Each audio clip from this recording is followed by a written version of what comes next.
How are you doing? Right? Myself, I'm doing okay, bro. You know, couldn't be better so far today. The day couldn't be better, right?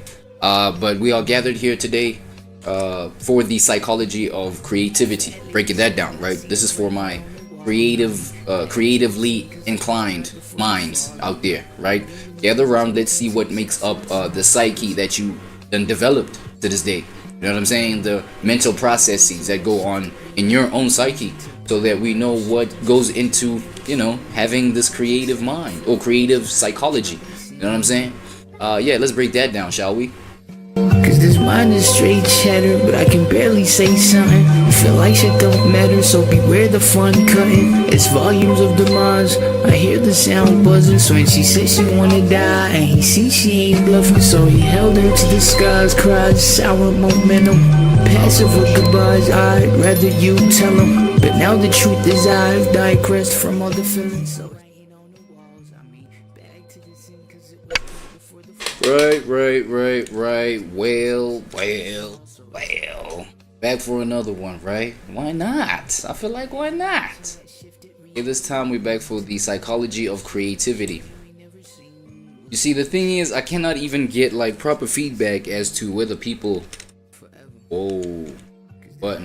as to whether people mess with what we got going on or not. You know what I'm saying? So I wouldn't know if the psychology videos like keep y'all coming back, but since it ain't, you know, because another thing, I don't be boosting these posts or anything like that, so you know, maybe this organic kind of growth is supposed to be dead silent, right? But shout out to the 7 of y'all that like or subscribe, bro. I appreciate y'all, seriously, from the bottom of my heart. Saying. But then, yeah, for the past like couple months, man, it's just been us, and that's cool. But it would be like better to know if y'all fuck with these psychology videos, or we, you know, switch it up, try something new. Tell me. Not the artist alone, but every creative individual whatsoever owes all that is greatest in his life to fantasy. Why? The dynamic principle of fantasy is play, a characteristic also of the child, and as such it appears inconsistent with the principle of serious work. But without this playing with fantasy, no creative work has ever yet come to birth. Seriously. The debt we owe to the play of imagination is incalculable. What does it mean to be creative? What does it mean? The word derives from the Latin creare, meaning to create, bring forth, or give birth. Myths, eternally recurring patterns that express fundamental truths about the human condition, portray creation as the activity of the gods, who bring the world into existence. Yo, and just before we dive deep into it, right, I just want to give my little clarity as to who is referred to. Oh my god, bro, this shit is finna be like such a problem these days. I've been disclaiming it on my other channels. Yo, half of my screen is gone, bro. Like half of my screen is blacked out, right? I be using a projector to display my PC. Do that on the wall, you know what I'm saying? And so, you know, these projectors, they got this thing where they develop some sort of black dot, black hole, you know what I'm saying? My Xbox guys, they know the red ring of death. Yo, I feel like with the projectors out there, I've never heard this be coined, but I'm finna coin it today. We got the black ring of doom. Oh, it's the black rings of doom. It's like these black spots that develop and then they just like spread out, right? They spread out and they become bigger and bigger. And like I researched the shit. Apparently it's because of, you know what I'm saying, the wear and tear. I don't know. Maybe I'm not handling it right. Maybe, you know what I'm saying? But half of my screen is gone as a result. So scenes are gonna just like, yeah, my switching of the scenes, right? These things right here, right? These right here, as I switch right here like that, like I won't be able to, especially when, yeah, well, that's the last one. But right now I can do it because now I can see the shadow of the mouse. So, you know what I'm saying? I kind of developed my little system of getting around, but you might see me trip over that like a few times. Please don't mind that. Now, what I wanted to clarify is the fact that, yo, everybody's a creator, right? All human beings. But then I just Me myself, I'm here to find out what he really means by the creative psychology. Especially like, I feel like, creativity belongs to those that are really aware of it. They are aware of the fact that they are creative beings. Now, I did say all humans are creative, right? Because down to the point of reality where, once you can grow up and have a sperm, right, slash an egg cell, right, from the ovaries or whatever, like, you have creative capabilities, right? And that's all human beings. You know what I'm saying? All human beings can create mental situations, thought patterns. You know what I'm saying? So in that aspect, everybody got these creative aspects to them. But do all people see themselves as creators, dog? You know what I'm saying? And I feel like that's what Eternalize is here to clarify for us. You know what I'm saying? I just wanted to point that out right quick before we go on. You know what I'm saying? Hope y'all get that though. Thus, creativity was first understood as a divine generative force. The earliest recorded creation myths, such as those of the Sumerians, Babylonians, and Egyptians, converge on an archetypal motif. In the beginning, only the primordial waters existed, symbolizing chaos, out of which order emerges. Heard that out the Bible, yeah. Heaven and earth, the gods, and eventually humans. From undifferentiated potential arises differentiation and actuality. Seriously? Psychologically, this mirrors the process by which the unconscious, often symbolized by water, gives birth to consciousness. The human psyche is the womb of all the arts and sciences. As Carl Jung writes, "I am indeed convinced that creative imagination is the only primordial phenomenon accessible to us, the real ground of the psyche, the only immediate reality." From the Renaissance onwards, and especially during the Enlightenment, creativity came to be understood as a distinctly human capacity for imagination. And what created the standard for creativity as we have come to know it? Like what was the, oh shit, this is creative? Because I feel like, it's a whole lot of schools of thought that associate creativity with chaos. You know what I'm saying? Like not being orderly, you know what I mean? And deriving, I guess, the beauty in that, for lack of a better term, you know what I'm saying? Oh shit, my fault. Yeah, so people found beauty in the chaos, you know what I'm saying? But then the thing is, obviously, you're gonna wanna bring order to that. But I don't think necessarily creativity has to do with making order out of the chaos, but seeing some, deriving some sort of pleasure, I guess, like beauty within, like, what's, shit that's disorderly or chaotic, you know what I'm saying? Innovation and invention. At a deeper level, however, creativity involves bringing one's inner nature into being, a task unique for each individual. In Jungian psychology, this process is called individuation, the lifelong task of becoming fully oneself by bringing the contents of the unconscious up from the dark waters into the light of consciousness. Individuation, however, cannot occur without prior differentiation. One must become psychologically distinct from others, including one's loved ones, and avoid adopting another person's psyche, values, or identity. So psyches are contagious. Is that what you're trying to tell me, Eternalized? Like somebody else's psyches and mannerisms can be adopted by somebody else, right? That's actually kind of deep, bro. In place of one's own. Because obviously you don't want to adopt the psyche of somebody, because the concept of like looking up to somebody. You bump into someone where you think, yo, they could do no wrong. Even looking beyond, I feel like this is where psychosis takes a hard left turn, right? Where it goes south, right? Where you think, yo, my role model can never do no wrong, bro. Even with the wrong that they are doing, but it's in front of your face, but you choose to overlook that. But like that's where now, you know what I'm saying? That's shaky territory right there. I don't know if y'all heard about the aspect to the Dahmer stories, the Dahmer files, right? Now that Jeffrey Dahmer character, right? That was like the serial killer of old. Bro, homie used to get like letters from prison, like while he was in prison, from like females. Yeah, females that like would what's the word? Like, fantasize on him and what they've heard of him. You know what I'm saying? Infatuated by like just what he did, bro. Getting like love letters and shit. That's where the psyche's kind of like just bad psyche, right? Bad psyche. Common conflict arises when people try to tell others how to live, unaware that they are unconsciously projecting their own identity onto them. Bro? Naturally, there will be terrible resistances, because no one can live someone else's life. Yeah. In doing so, one violates not only the other's individuality, but also one's own.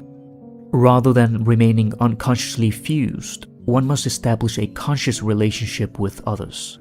This does not imply a withdrawal of love or care. What does it mean? On the contrary, fusion creates confusion, whereas separation makes genuine love possible. Each person must allow his or her own individuality to unfold, which is a painful process, for we are not only physically attached to those we love, but also psychologically bound to them. Letting go of these unconscious ties can bring loneliness, anxiety, and guilt. Yet without this separation, psychological growth cannot occur. In the first half of life, differentiation dominates as we build a stable ego through interactions with family, friends, school, work, and relationships. In the second half of life, the psyche naturally turns inward, focusing on aligning the ego with the self, our whole personality. Failure to adapt to this shift often leads to a midlife crisis. Both differentiation and individuation continue throughout life. Wait, say that again? Failure to adapt to the second half of life, the psyche naturally adapting to this individuation turns inward, focusing on aligning the ego with the self, our whole personality. Failure to adapt to this shift often leads to a midlife crisis. Both differentiation and individuation continue throughout life, but one tends to dominate at each stage of life. One might say, with a little exaggeration, that life truly begins at midlife. Until then, we're just doing research. When the ego is not properly related to the self, neurosis arises as a state of inner division, and in extreme cases, psychosis may result. Many people suffer from a profound disconnection from the psyche, or soul, the mythological and symbolic realm that enriches our life with meaning. To restore this meaning, we must reconnect with the self, which represents the potential for attaining our true nature by making the unconscious conscious. Though many seek wholeness, they theorize endlessly about the process, precisely to evade it. For we will do anything to avoid facing our worst enemy, ourselves. Human life seems naturally oriented towards growth. Like a seed that becomes a tree and bears fruit, and by growth, I feel like, for the most part, the human life will always push the human to want to experience what's beyond, its current capabilities and its current state of being. You'll always want to do more than what you can right now, right? That's why maybe the concept of maybe being in one spot, doing nothing, you know what I mean? That can get so redundant. It actually goes against your natural, the natural flow of how things are supposed to go. Because now I'm talking about the whole narrative where, people would rather do nothing, just meditate your life away, just breathe at a mountain for like 10 to 20 years and just do nothing. Even that, like for me, that's why I grapple with the concept of being a monk for so long. You know what I'm saying? Okay, I get the fact that maybe they do reach that level of ecstasy and bliss. You know what I mean? And maybe I'm only speaking this way because I've never experienced that. But you know, my idea of just being in one spot, just doing nothing, and you know what I'm saying? Yeah, my mental cannot fathom that. You feel me? So, but that's why I believe in just being a productive human being. You know, being productive is. Alright, let me not lose y'all. To seek to produce our own fruit, a symbol of our life's work. At the same time, there is a tremendous waste of potential, visible not only in the unlived life of humans, but also throughout nature and the animal world. Unlived? The creative process is never without struggle. Every act of creation is first of all an act of destruction. For new life to emerge, we must allow our old ideas, behaviors, and attitudes that hinder us from growth to be destroyed. This is a symbolic death and rebirth, a painful transformation that not many are willing to endure. But to refuse this sacrifice is to fall into stagnation and meaninglessness. Just as a snake must shed its skin to live, we too must undergo inner change. A person must pay dearly for the divine gift of creative. But you know what my question is everybody meant to understand reality in this way? You know, understand the whole necessity of you know, merging with the self versus merging. Yeah, merging versus individuation, right? Separation. Like these concepts and know what to do with them. I feel like some people, at the end of the day, some people are just meant to be lost. Like they're meant to, you know, maybe be hidden in the veil of just materialism. You know what I mean?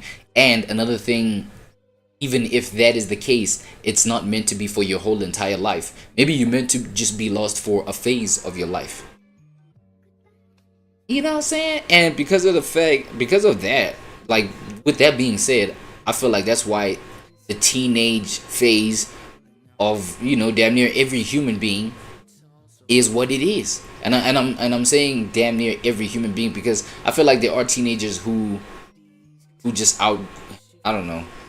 They kind of, you know, they kind of pop in the game already being wise for some reason. I don't know. Like I know you've heard of those, or maybe that might just be maybe, you know, how the psyche has developed or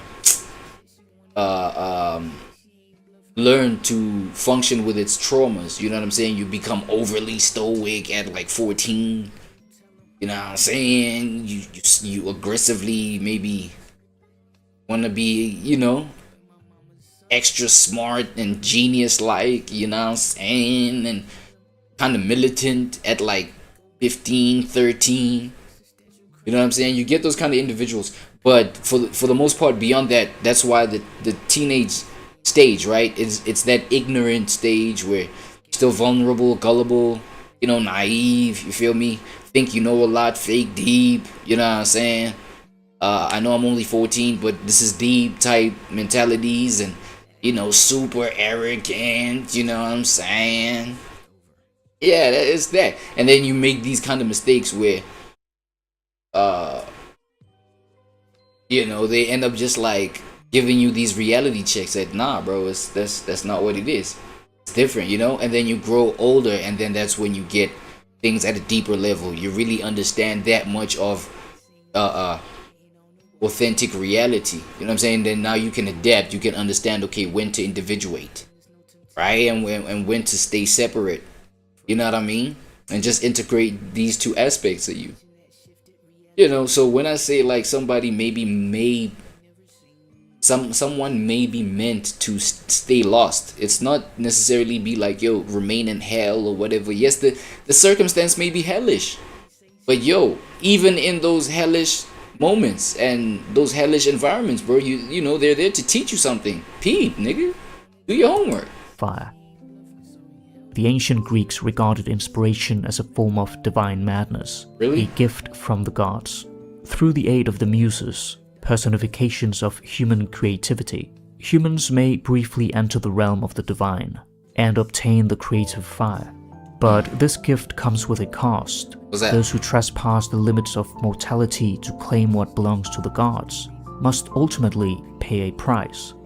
Across the world, myths of tricksters and culture heroes stealing fire illustrate the dual nature of creativity. It can enlighten, but also bring suffering. The most popular figure is that of Prometheus in Greek mythology.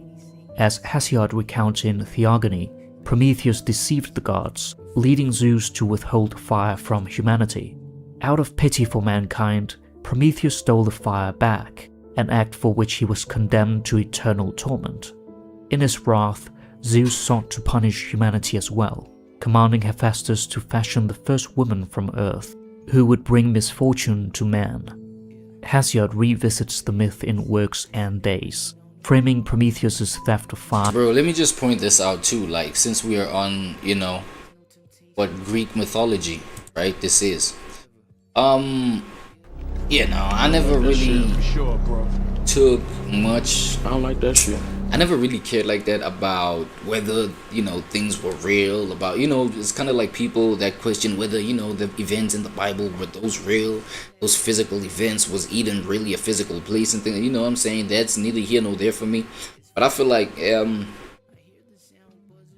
mythology aspect of it does say something about the creative psyche of the people that came up with the mythology. Because they may be explaining, parallel concepts, parallel realities, but, in a sort of in an analogy sort of way, right? Like, what's the word? Figuratively? No, not figuratively. As myths, you know what I'm saying? So you have the concepts of these gods and, their forms, their characters, their, the personas around them. And then maybe they were obviously explaining something that's like higher than what a person, you know what I'm saying? What a person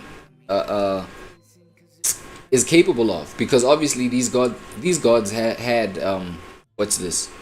supernatural powers and shit like that. You know what I mean? So yeah, even the concepts of just like Greek mythology, that says something about like that creative psychology that we're here to break down, right? As the origin of human suffering. The first woman is introduced as Pandora. Oh no, fuck that. Like I was trying to let me wrap up my point. So the thing is, when we see when you hear maybe legends about this god went against this god and took this god's goddess, and they had their little affair, and then a kid came out of that, and then things like that. It's like it's the chaos that's trying to be explained, right? So people like, so maybe let's say progressive sort of vision, you know what I'm saying, that just like a coherent sort of vision, like image within the mind, as per the chaos that's really around them, and then they conceptualize it and mythologize it, right, and humanize whatever they see as this chaos within reality. You know what I'm saying? I'm not saying like this is how I think Greek mythology came up, but it's like, I feel like that's how the psyche can just this is how the psyche can arrive at creativity and becoming just like creative and shit like that. You know what I'm saying? It may, oh my god, I don't want to say this out loud, but it may just border on a little bit of schizoism, like, a little bit of it. And like seeing something that's not really there, but you know what I mean. Okay, let me get off of that. All gifts, who carries a jar containing countless plagues. Prometheus had warned his brother Epimetheus not to accept any gifts from Zeus. Seriously? But Epimetheus ignored the warning and accepted Pandora. Like that shit, Out of curiosity, Pandora opened the jar, that shit. releasing sorrow, disease, and death, thereby ending the Golden Age. Only one thing remained within the jar: hope. In Prometheus Bound, Prometheus gifts mortals not only fire but also hope, and bestows upon them the arts that shape civilization, thereby expanding their knowledge. Before his intervention, humans are described as having eyes yet seeing nothing, having ears yet hearing no sound. They drifted like fleeting shapes in a dream, lost, confused, wandering through endless days. In myths, truths that occur internally are presented as though they were. I wanted to point out the fact that, you know, when I said some other people are just like meant to be lost, you know what I mean? That's them having these eyes without seeing, ears without hearing nothing. You know what I'm saying? Brains without, you know what I'm saying? Without utilizing them, I don't know. External events. Psychologically, the theft of fire can be seen as a symbol for the increase of consciousness, which may be described as the goal of human existence, to know oneself. Until we embark on this journey, we exist in a kind of limbo, drifting aimlessly. But the acquisition of such precious knowledge comes at a heavy cost. What's the cost? The end of the paradisical golden age. Damn. A similar truth appears in the myth of Adam and Eve. If we imagine being born in paradise and living there eternally, we would be like unconscious automatons, with little free will and no possibility for growth. By eating the forbidden fruit from the tree of the knowledge of good and evil, Adam and Eve's eyes were opened, symbolizing the dawn of human consciousness. However, they immediately felt ashamed and hid from God, who promptly expelled them from paradise, lest they eat of the tree of life and become immortal, like the gods. In his book, The Courage to Create, American psychologist Rollo May considers the battle with the gods as a struggle with our own mortality. You know what I'm saying? Considers the battle with the gods as a struggle with our own immortality. That's where that chaos aspect I was talking to you about comes in. You know what I mean? So it's the chaos within your own reality, bro. And then that obviously sparks up you humanizing that whole, the perception that, you know what I'm saying, that you're grappling with and shit like. Maybe that is where the reality of the gods is derived, bro. Alright, let's, you know, from like reality having shaped the psyche, the creative psyches of the, you know, the humans of old, bro.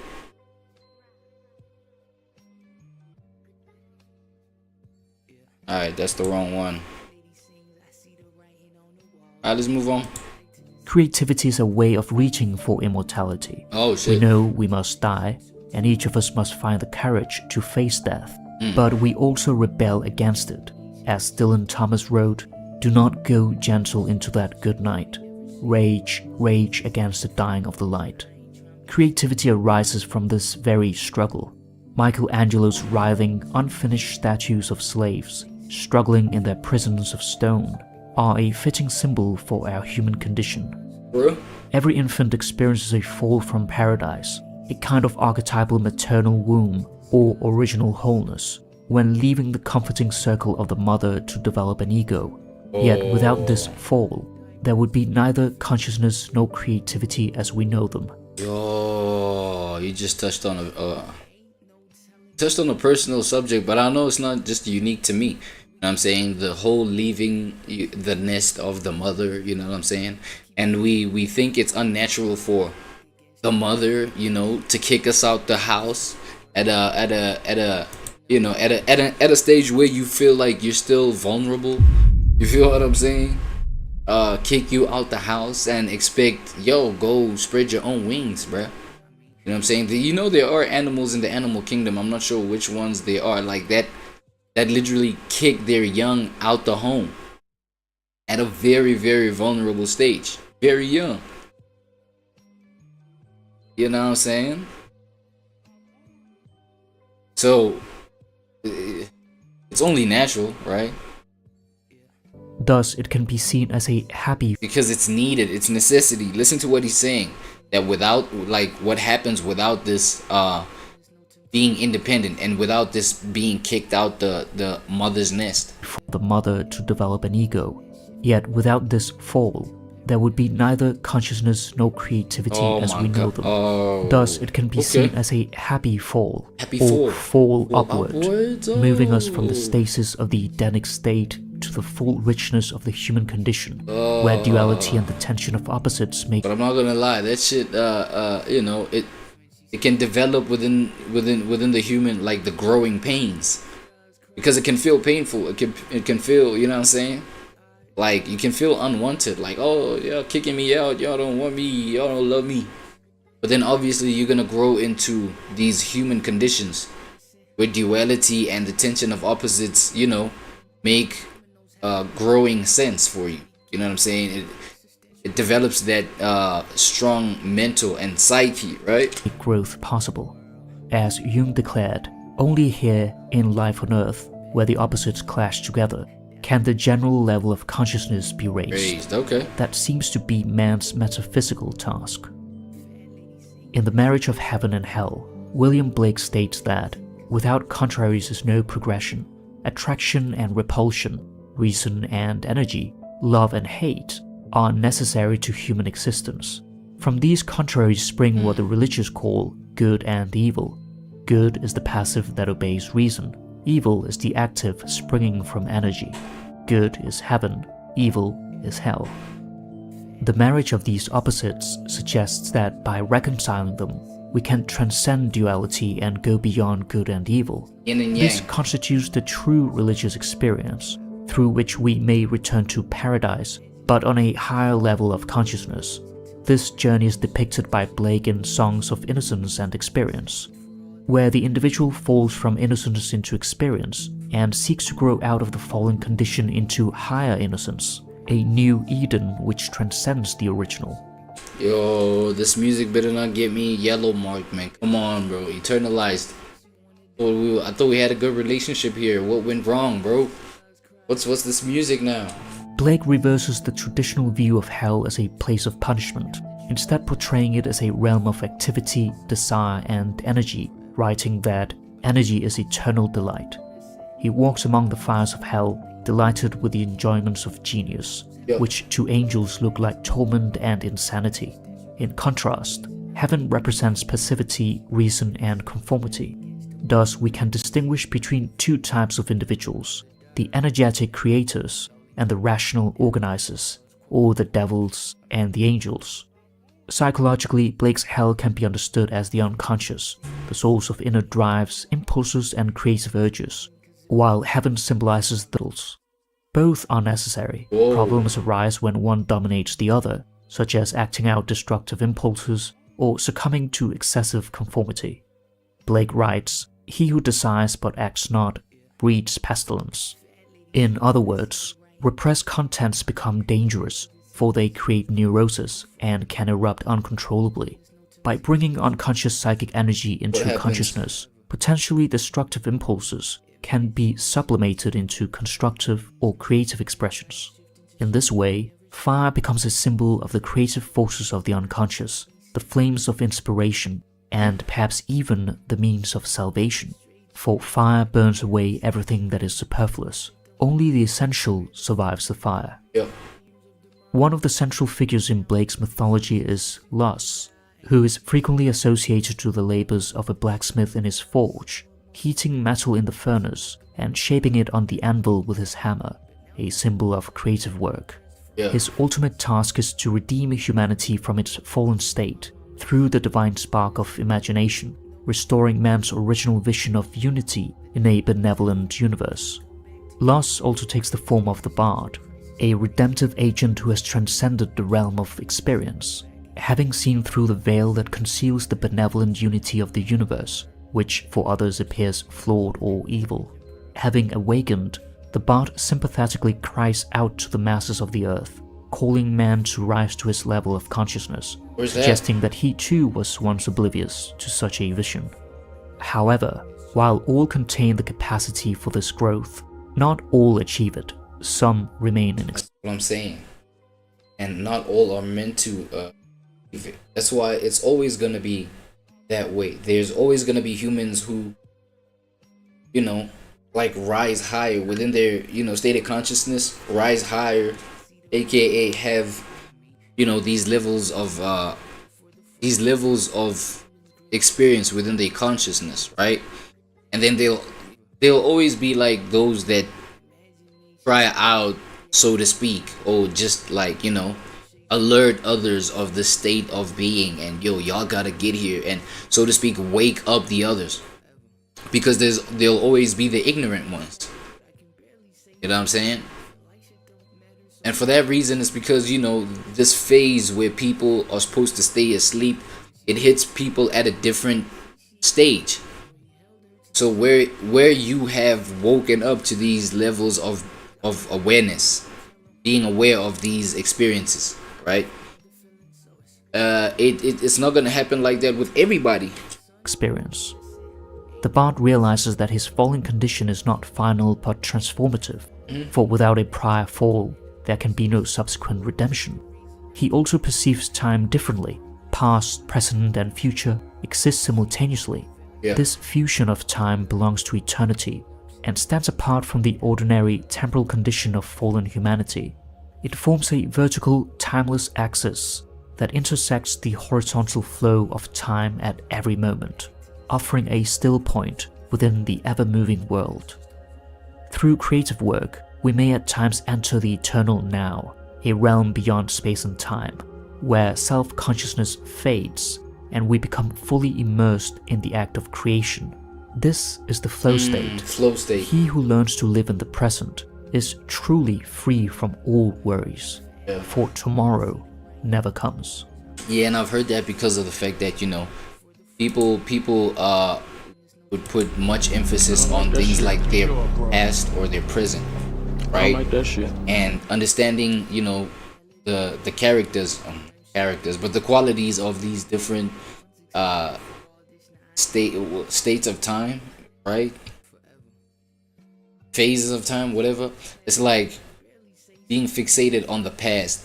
It might have your mental state in some sort of cycle or pattern, pattern development within your psychology, right? Maybe your subconscious mind or whatever.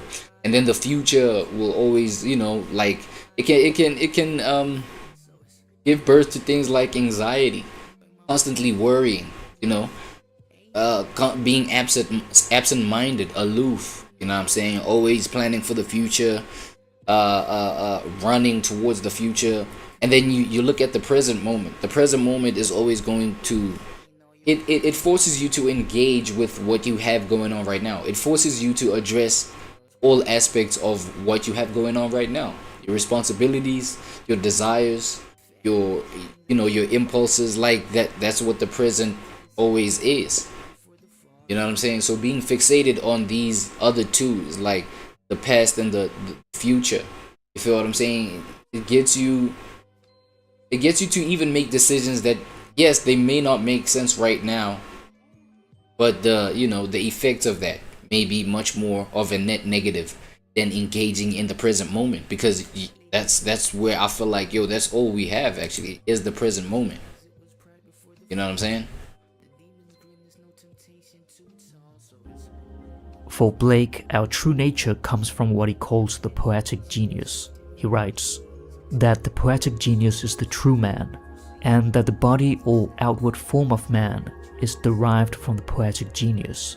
Likewise, that the forms of all things are derived from their genius, which by the ancients was called an angel and spirit and demon.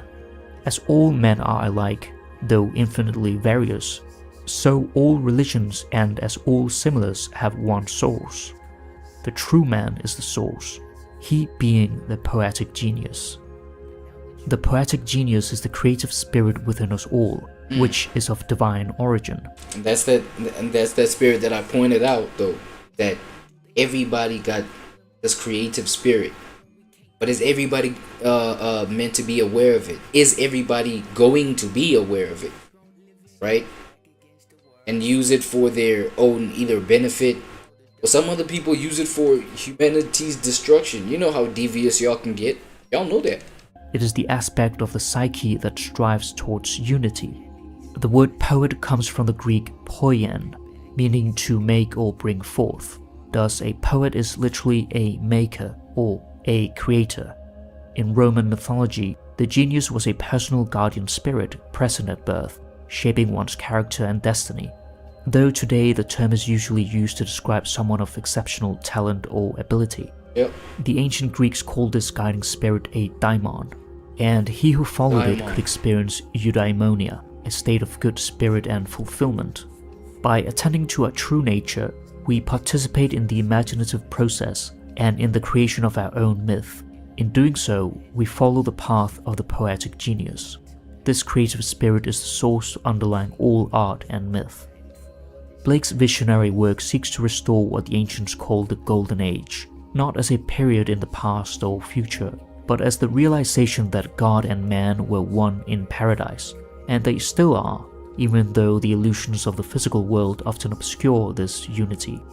The visionary perceives it directly, and the great works of art affirm it. Blake saw the artist's task as helping humanity regain Eden, to leave behind that state of delusion that we are separate from our spiritual nature. Art is therefore prophetic, revealing the true pattern of human life. The artist... Yeah, and I guess that's where sayings like art imitates art imitates reality, or reality imitates art, right? That's a derivative of that, right? Must sacrifice himself to become the mouthpiece of the zeitgeist or spirit of the age.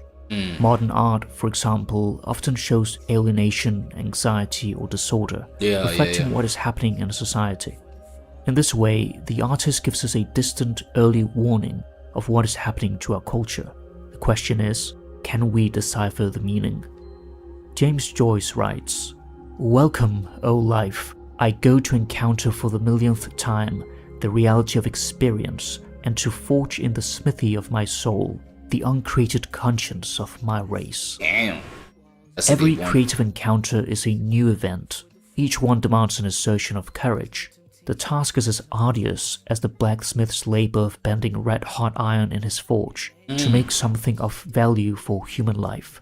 Conscience is not handed down ready-made. And even like, yeah, man, come on, bro. Like, you know, examples like what he's giving, you know, the whole Smith, what is it? The Smith guy, the ironsmith or whatever. Yo, shit, I don't know why the word is not hitting me right now. But the guy that forges the, you know, the metals and the weaponry and shit like that, and giving it its true form. You know, forging that shit, like, it shows a whole lot of pressure that goes in pressure. It shows a whole lot of not so pleasant experiences, you know, for the formation of these things to, you know, get to their true form. And the process of that creation, the process of creativity for that forger guy, right, whacking that sword into true form, you know, that doesn't look pleasant, bruh. You know, if we were to apply human sensation to what's going on to that metal thing that's being forged, you know, if we were to do that, like, that wouldn't feel right, you know what I mean? But it's just to show you that, yeah, like, the process of creativity is not separate from that kind of pressure, that kind of uncomfortability. You feel me? Made, but is created through the inspiration of the artist, who seeks to express the inner voice rising from the depths of his being, and in doing so contributes to the formation of the conscience of the race. This is no easy task. It is as difficult as forging in the smithy of one's own soul. Two forces are at war within the artist. On the one hand, the longing for happiness, satisfaction, and security in life, and on the other, a ruthless passion for creation, which may go so far as to override every personal desire. The unborn... Damn. I mean, and you know what's deep about like what he just said right now is that, hey, look, personally, I don't like that I've grippled. I've seen life to be this way for me, right? Where it's like, you have this longing for like happiness, you know, this desire for just like even convenience, bro, like everything that's just like joyful and makes the soul just wholesome and feel that way, while at the same time, you know what I mean, the demand for you to keep creating some shit. You know what I'm saying? Keep create, because I feel like even the self-sufficient mind believes this, that yo, everything's dependent on me. I have to like keep creating, while at the same time I want my life to be beautiful already. You understand what I'm saying? And it's not a far-fetched idea to even see this shit in society right now. This kind of phenomenon, right? Searching for these words, but yeah, like it's like people go through this like every day, like especially, you know, the journey of a man, bro. Like these days people talk about, yo, I want to be self-sufficient, I gotta, you know, be independent, autonomy, you know, these are the buzzwords, you know, not depend on somebody who's employing me my whole life.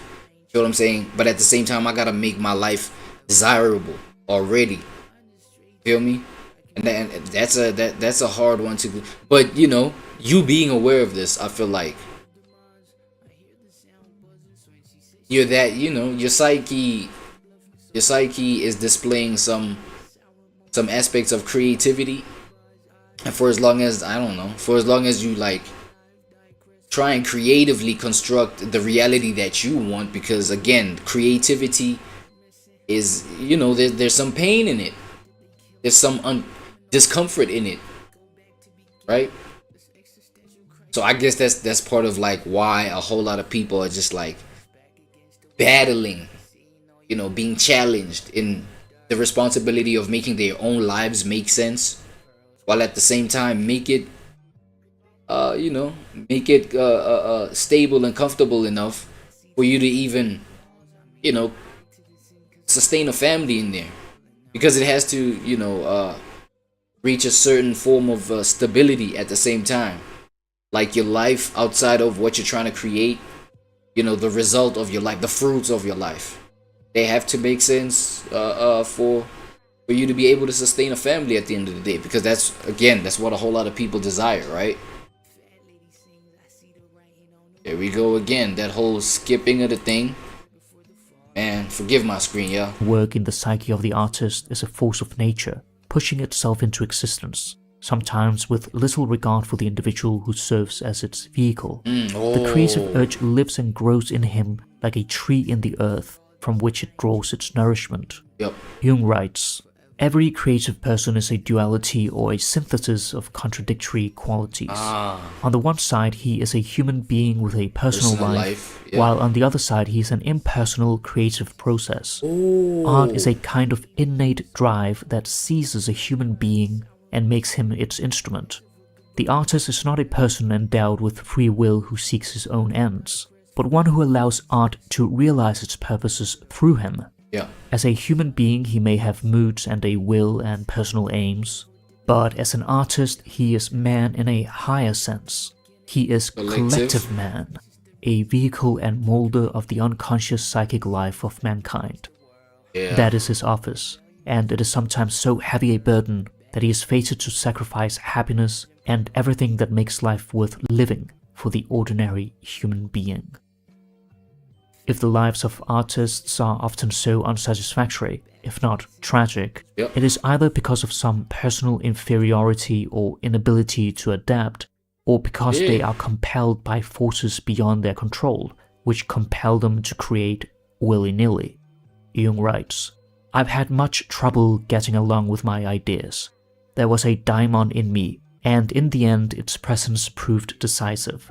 It overpowered me, and if I was at times ruthless, it was because I was in the grip of the daimon. I could never stop at anything once attained. I had to hasten on, to catch up with my vision. A creative person has little power over his own life. He is not free. He is captive and driven by his daimon. But you know, we have to consider the fact that, you know, Carl Jung lived back, you know, way back in the day where it's like, reality was not where it is right now in 2026, right? So even the demand of this man being creative and making his own life make sense out of this creativity, you know, the demand for that is even at a higher level right now. because you know the whole, you need to be self-sustainable to become the successful one these days. You cannot rely on anything, you know what I'm saying? You cannot rely on any, well, for the most part, right? For your life to become like a net positive for you, you have to be the creator of that reality, right? And now we come from a time where, you know, depending on things like your job, your, you know, impressing your boss at your job, at your workplace, and things like that, you know, just doing that throughout your life, you know, it guaranteed some security for the most part, right? But then right now, that's not enough. So everybody got to step up and be that creator of, you know, of their own lives. And now the demand for the performance of this creativity, right? Damn, it's yeah, you gotta be mad ruthless nowadays. You gotta be mad ruthless, because now your own happiness and your own joy is dependent on your own work ethic, productivity, you know, your own mental health. Like, everything has to align for you to be your own self-sufficient. You know what I'm saying?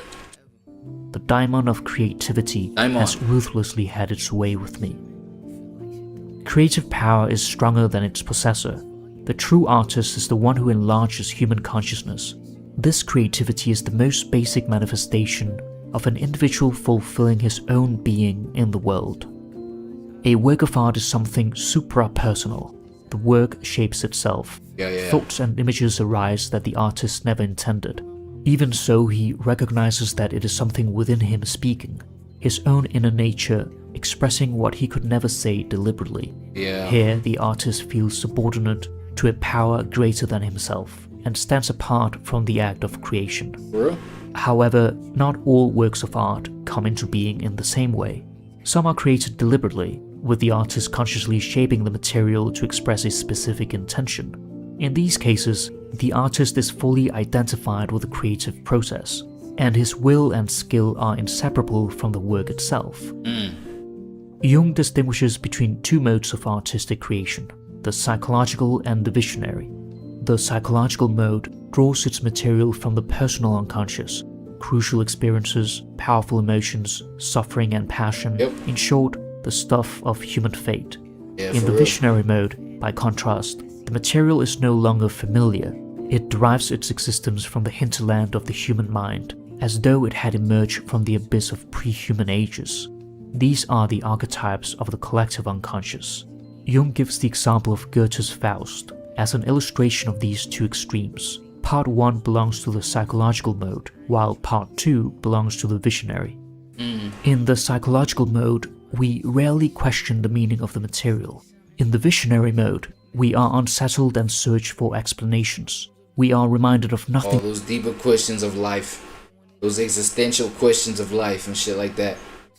Y'all know those.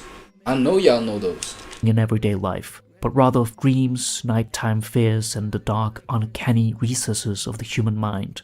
Because of this, such works are often rejected by the public. Yet, works that are symbolic fascinate us and grips us intensely, because a symbol remains a perpetual challenge to our thoughts and feelings, as we are unable to unriddle its meaning to our entire satisfaction. However, a work that is manifestly not symbolic appeals much more to our aesthetic sensibility, because it is complete in itself and fulfills its purpose.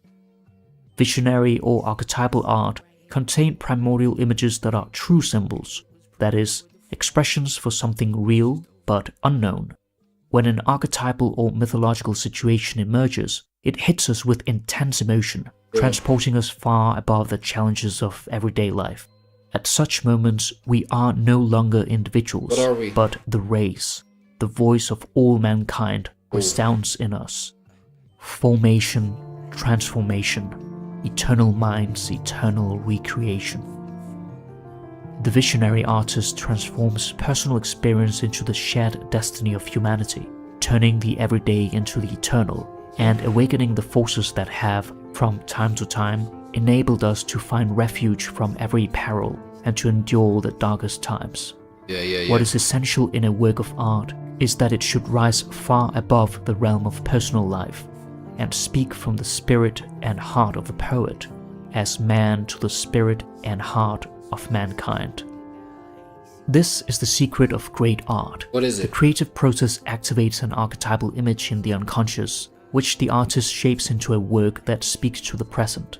By drawing a primordial image up from the unconscious and transforming it into a form the present can accept. Yeah, well, I feel like, you know, that talks to the fact that we got these left, what is it, these brain hemispheres, right?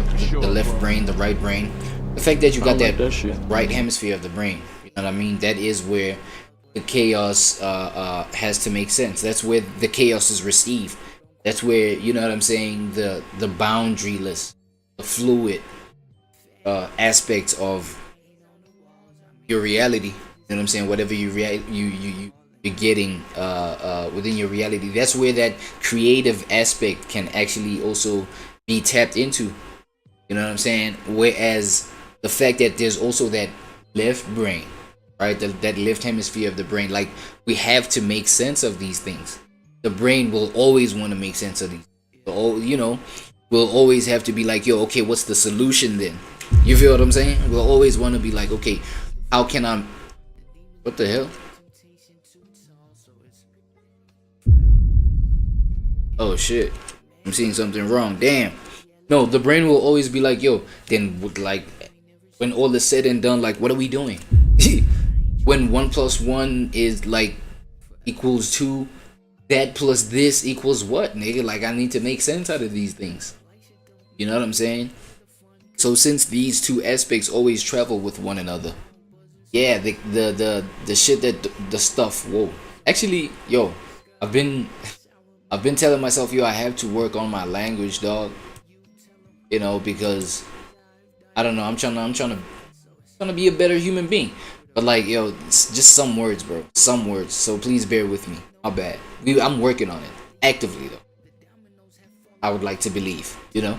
So yeah, now some of these things, you know, some of these aspects where we see life not making sense, and we have to, tap into our creative minds to just like hone in what we can use out of the chaos to make it make sense, you know, bring it over to that left brain hemisphere and just construct things that we can then you know, rely on for life or whatever the case, right? It's like the need for that pairing of the two kind of realities is necessary always.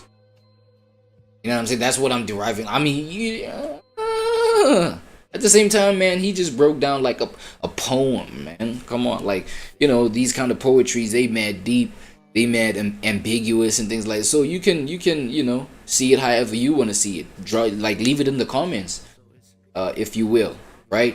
But yeah, like my whole thing is that these two things will always be necessary because we got brains, goddammit. And these brains got these, you know, these hemispheres, these two sides to it that will always have to communicate with one another. The artist compensates for the one-sidedness of the age. In this way, art becomes a process of self-regulation in the life of individuals, nations, and epochs. We tend to assume that strange archetypal visions come from deeply personal experiences, as if the artists were hiding their source. This easily leads to the idea that such art is pathological or neurotic, especially since visionary material can resemble the fantasies of the mentally ill. Yet, at the same time, psychotic works often contain a depth of meaning usually found only in the creations of a genius. Reducing a vision to a personal experience makes it seem unreal and inauthentic, turning it into a mere symptom rather than a true creation. Yeah. The chaos is reduced to a psychological disturbance, which reassures us, and we turn back to our picture of a well-ordered cosmos. The truth is that it deflects our attention from the psychology of the work of art and focuses it on the hold on. Eternalized. Brother, why you just do these things? You don't remind me that, you know, it's time from a quick word from our sponsors, man. Manners. That lady sings, I see the writing on the walls. I mean, back to the sin, cause it was pride before the fall. And now the demons grin, there's no temptation too tall. So it's forever. Yeah, imagination that shifted realities, till paradigms shift into shades you ain't never seen. Was once excited for all this, now I ain't trying to be seen. Forever.